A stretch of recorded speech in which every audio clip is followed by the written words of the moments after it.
Welcome to How to Live Slow, the podcast where we discuss slow living for the modern woman and help you design an intentionally slower family life. I'm Rachelle Glendon, your personal slow living coach and host of this podcast. I know all about busy, but I love living slow. Enjoy the show. Well, hello and welcome to 2023 How to Live Slow podcast episode 1. It is so great to be back. If you're new here, you may not know that I have been on a podcast hiatus since September when my family and I went traveling around the world for 4 months. We've been back for a little while now and I'm finally feeling more settled, and we've been back for a couple of weeks, maybe 4 weeks, getting the kids back to school, and my youngest has started prep, so he's at school full time now, and getting the routines back in line, recommencing all of our memberships and all of that stuff, like my going back to the gym and getting into our routines and everything. And I'm finally back in the podcast recording studio to make your podcast, mainly to say hello. I have missed you and it is so great to be back. I hope you're really well. Yeah, I'd love for you to send me a message if you're listening to this to say hello. I am so excited for what is to come in 2023. And one of the very first things that I wanted to quickly mention is that if you follow me on Instagram, I have now changed my handle or my name from, it used to just be at How to Live Slow. And now I'm under Rachelle Glendon Coaching, which is my actual name. And now the podcast and my website is How to Live Slow. So the podcast is called How to Live Slow. And on Instagram, I'm now Rachelle Glendon Coaching, because I'm going to be doing a lot more coaching. I'm opening up some space for you for one-on-one coaching. The time has come. Both my kids are at school now and my capacity, literally physically and in time, and my emotional capacity and availability for clients has all expanded, and I cannot wait to start filling up my client book with some amazing clients. I know that there are a few people who had said over the last few months that they'd like to get started with something like that with me. Apologies that it's taken a few more weeks than planned to get that organized, but you will be receiving emails very soon if that is you. And if that's not you, but you are interested, please do send me an email, because, if you want to grab one of the spots, like my diary is open and ready. So that is exciting. So I know that you're probably expecting me to give you a full rundown of the whole holiday and a review of everywhere we went and lots of travel content. And I will be talking about my trip or the 4 months of travel that we did over the next few episodes. But I don't want to just give you a rundown of our trip and how it went. I really want to talk about this from a slow living perspective and from a growth perspective as well, like lots of lessons, because I didn't post on Instagram. I didn't send out any emails. I didn't really do any work on How to Live Slow at all.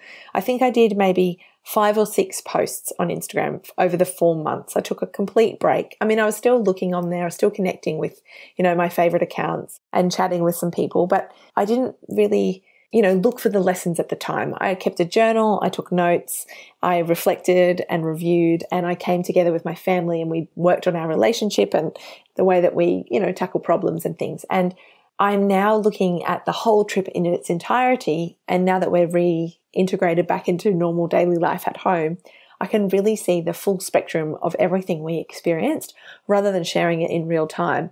And going all in on it like that was the best thing for me to do. And I guess that's part of the first lesson is, I know that there's a bit of I would say it's like a myth or a misconception around slow living. And that is that slow living is all about, having a lazy morning on a Sunday, or sitting down and doing nothing for 10 minutes, or meditating, or all of those slower activities. And that is part of slow living if you want it to be. It doesn't necessarily have to be. Maybe you're a morning person and you like to get up and out every single morning, and you don't, or you don't like meditating. That's totally okay. Slow living to me is more about what is for you individually. There's no one prescribed way of doing it. One thing that I will say though is that slow living is not staying in your comfort zone. In fact, I really believe that if you choose a slower life, you will constantly be out of your comfort zone. So it's about finding safety within yourself to be okay with being outside of your comfort zone. And that means that, because saying no and rejecting the social push and hustle to do more and to achieve more and to climb ladders and accumulate wealth and try and be successful on in an economic sense, that is all like pressure. And to reject that pressure and to say, no, I'm going to live life my way.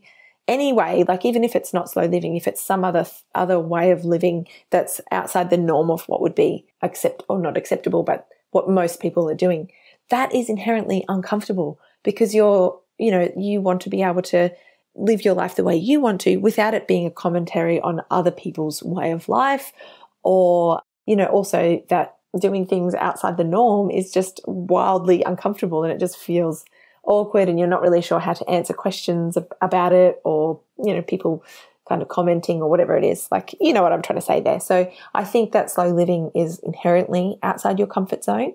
You have to be very comfortable with doing things a little bit differently. And even the fact of like, if you've ever sat down to just read a book and you get that itchy feeling, I've talked about this before, you get that itchy feeling of like, I should be doing other things, pushing back on that feeling and, almost forcing yourself to stay in that moment and to continue reading that book, even when you feel like you should be hanging out the washing, for example, is just a really practical, tangible example of this at play. We have to push back on ourselves and get uncomfortable and push through that uncomfortable feeling. And I can definitely say that I have experienced the gamut of that over the last few months. Announcing that we were going on this holiday and sharing kind of, we're going to Italy and Spain and Portugal and England, and then we're flying to Canada and we'll be going to America, and then we're coming home and we'll be gone for 4 months. Like the assumptions around that, and also just sharing that because that's an expensive holiday. We spent a lot of money and we did a lot of things, and that's uncomfortable as well. Kind of showing that we have the money to do that, like sharing my privilege in that sense.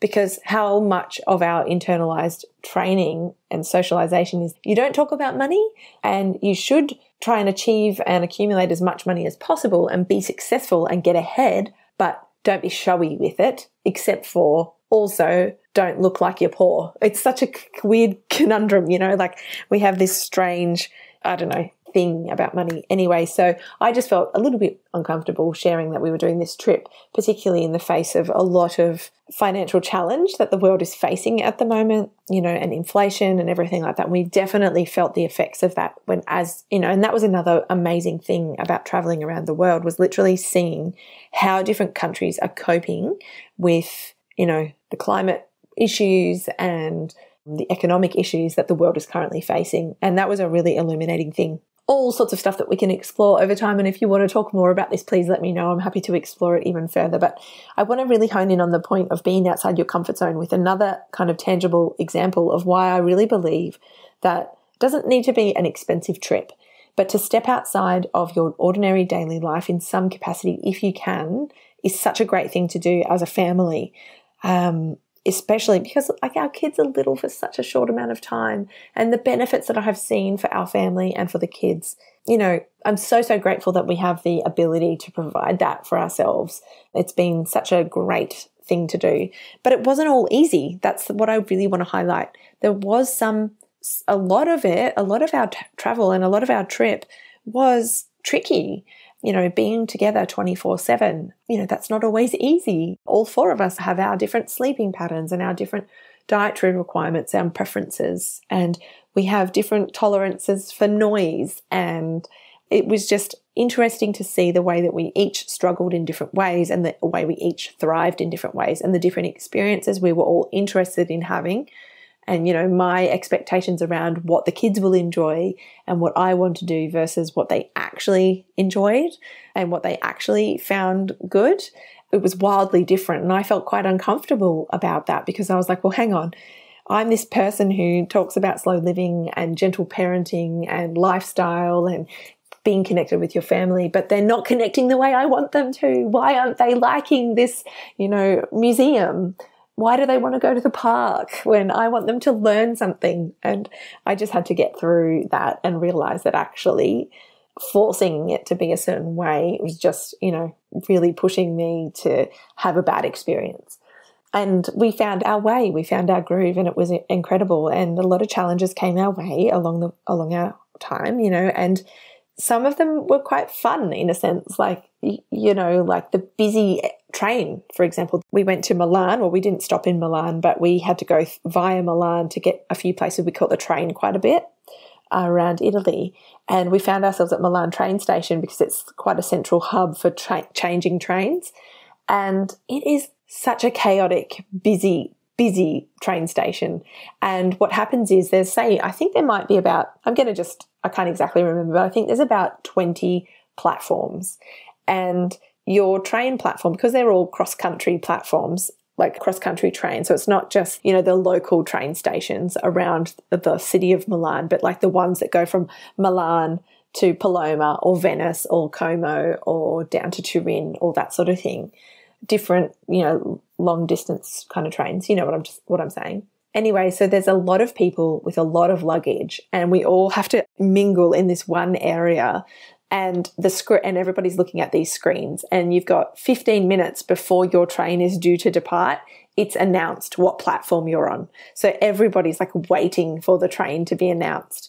And then the minute your platform number appears next to your train, everybody's dashing there to try and get a seat because it's unallocated seating, and it's chaos, but in the best way. But the first time we went there was like a couple of days after we had arrived in Italy, and we were like freaking out because we couldn't speak the language, and the kids were like, not really understanding that they had to stay close because we were fresh off the plane from Australia where we've got wide open spaces. And I'm like, we let them run wild, and they're never far away out of eyeshot, but like we're walking down the street, they're quite comfortable going ahead and coming back and going ahead. Whereas we were like, you must stay close. And they didn't really understand, like, why are mum and dad getting freaked out about this?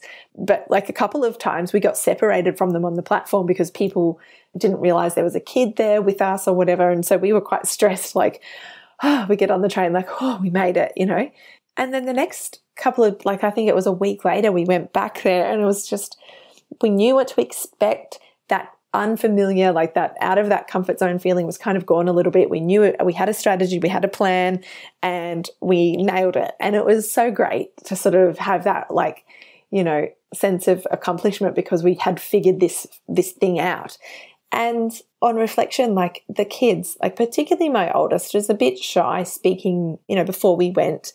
He's shy. When we would go to a shop, for example, he would never be able to say what he wanted. If we were ordering food or something, he would never be able to say, can I have a milkshake, or can I have this or that?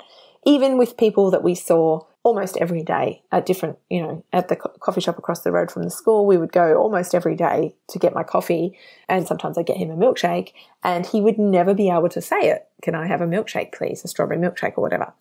And now the difference, now that we're back, he is so confident. And I know there's an age component as well, but I think it was because we were in countries where we didn't speak the language, and he saw us, my husband and I, but also he attempted a little bit as well. He saw us not knowing how to say what we needed to say and being nervous and worried and, apologizing because we didn't say it correctly when we were ordering a coffee or a croissant or something. And I think him witnessing that, we were nervous as well, and that's totally okay, that it doesn't always come easy and that you just have to keep trying until you get good at something. You have to be out of your comfort zone to stretch your comfort zone, and before it becomes expanded and that new thing becomes part of your comfort zone, right? So we came back, and the difference between him before we went and now, he is so confident to say things to other adults, like he will ask people how they are and, that sort of thing. And it's just really so great to see. And I think that's what really brought home to me. Slow living, or any kind of life well lived, is not lived within your comfort zone. And that is not a case of that means that you always have to be pushing and striving and trying to grow and getting out of your comfort zone and hustling. It's like a different approach. It's more like, okay, I want something different for my life. And to have that different thing, I'm going to have to do things differently. And that's uncomfortable. and I have to get comfortable being uncomfortable to have the life I want. It's not about, getting uncomfortable because I'm going to push myself to do something that feels incongruent with who I am. Like for example, now I'm about to I'm launching my coaching practice, and I feel really good about that. It feels like a beautiful offering for me to be able to do. And I'm not doing it in the sense of like, I'm going to jam it down your throat and I'm going to sell. I'm going to sell it because I think it's a valuable thing, but I've got that belief. It's not because I want the money and I want to build a successful business and I'm trying to get ahead and I'm growth and all of that. If you know what I mean, there's a difference, and it's quite subtle, but there is a big difference in a sense that your comfort zone, stretching your comfort zone, it's the intention behind it is different when you're looking to expand your own capacity to be uncomfortable versus pushing yourself to do something that is inherently not who you are for the sake of, external perceptions, meaning other people and how they view you and what you're doing. And what I will say is throughout the whole process, I have continued to work with my own coach, who is the beautiful Jo Bendel. I have been working with Jo for over 2 years now. She has been my coach, and I've been in her lab, and I went on a retreat with her in Spain while we were over there at the very start of October. And she has helped me to work through all of this over a long period of time, all of the mental challenges around, everything in my life actually. And that's the beauty. And that is why I know so wholeheartedly that offering coaching, because I have experienced what the benefits of it. I wouldn't be able to be comfortable getting out of my comfort zone, doing things like taking a 4-month sabbatical with my family, if it wasn't for someone like Jo supporting me in that process. And she's given me the space to talk about like all of the insecurities that I felt and all of the ways that I felt like, how can I do this? I don't deserve this. And, all of those weird feelings and thoughts that come up. Like, is this a good thing for my kids? Is this about going to negatively impact them? We nutted it all out. And even now I'm continuing to work with her as I go through this next transition from being a mum of little kids to a mum with school kids, what that means for my business and where I go next with it. So if you're looking for a similar sort of support as you walk through the transitions of your life and as you go through those big decision-making processes and stretch your comfort zone, I really encourage you to get in contact. I've got a great couple of offers available right now and some space available right now, so we can start straight away. You can find all the info at my website. It's www.howtoliveslow.com, or just send me an email and I can send you the link for there. And everything's in the show notes anyway, so you don't really have to go too far to find what you're looking for. Aside from that, I hope you're having an amazing, amazing start to the year. I know it's like the end of February now, but I feel like everybody is on a bit of a go slow to the year, start to the year. And I really respect that. I think that's a good thing. I think we all need a little bit of a breather, and we're all a bit shell-shocked from the last few years. So I think that it's really important that we take some time to take some stock. So if that's still you, don't feel like you have wasted the start to the year. I think you're exactly doing the thing that you need to be doing right now for your own sanity. So keep up the good work. All right, I'll talk to you really soon. Bye.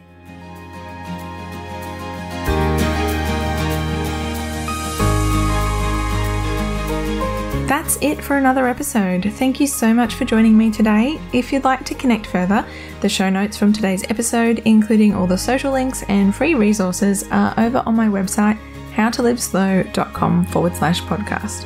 Have a beautiful week ahead, and I'll speak with you again soon.